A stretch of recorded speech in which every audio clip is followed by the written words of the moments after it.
America అధ్యక్షుడు Donald Trump తన మధ్య ప్రాచ్య పర్యటన చివరి దశలో ఖతార్ను సందర్శించిన తర్వాత యునైటెడ్ అరబ్ ఎమిరేట్స్ చేరుకున్నారు. ఆయనకు యుఏఈ అధ్యక్షుడు Mohammed bin Zayed Al Nahyan స్వాగతం పలికారు. అబుదాబిలో ఒక ప్రత్యేకమైన సాంస్కృతిక ప్రదర్శనతో స్వాగతం పలికారు. అయితే ఈ వెల్కమ్కు సంబంధించిన వీడియో ఒకటి సోషల్ మీడియాలో విపరీతంగా వైరల్ అవుతోంది.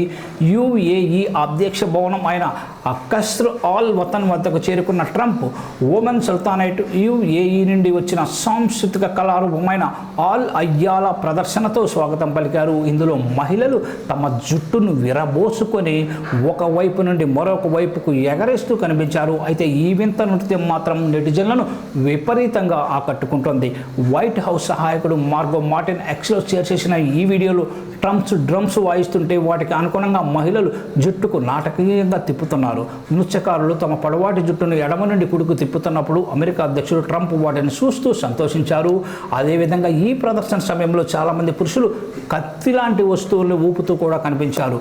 యుఏఈలో స్వాగత వేడుక కొనసాగుతోంది అని మార్టిన్ క్యాప్షన్ ఇచ్చారు. అయితే ఐక్యరాజ్య సమితి విద్యా శాస్త్రీయ సాంస్కృతిక సంస్థ ప్రకారం ఆల్ అయ్యాలా అని పిలువబడే ఈ సాంస్కృతిక ప్రదర్శనలో కవిత్వం, డ్రమ్ సంగీతం, నృత్యం చేయడం, యుద్ధ దృశ్యాన్ని అనుకరించడం జరుగుతుంది.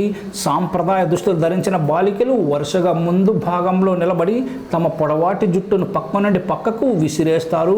20 మంది పురుషులు 2 వరుసలు ఒకదానికొకటి ఎదురుగా ఉంటాయి. ఈటెలు లేదా కత్తులను సూచించడానికి సన్నని వెదురు కర్రలను తిప్పుతుంటారు. ఈ నృత్యాన్ని సాధారణంగా ఒమన్, యుఏఈలలో వివాహాలు, పండుగ సందర్భాలలో ప్రదర్శిస్తారు. ప్రదర్శకులు విభిన్న నేపథ్యాలు, వయస్సు వర్గాల నుండి వస్తారు. ప్రధాన ప్రదర్శనకారుడు మాత్రం వారసత్వంగా ఈ హోదా చేపడతాడు. ఇతర ప్రదర్శనకారులకు శిక్షణ ఇచ్చే బాధ్యత అతనిదే. ఆల్ హయ్యాలలో వయస్సుల వారు లింగ భేదం లేకుండా పాల్గొంటూ ఉంటారు. ఇది అసలు స్టోరీ.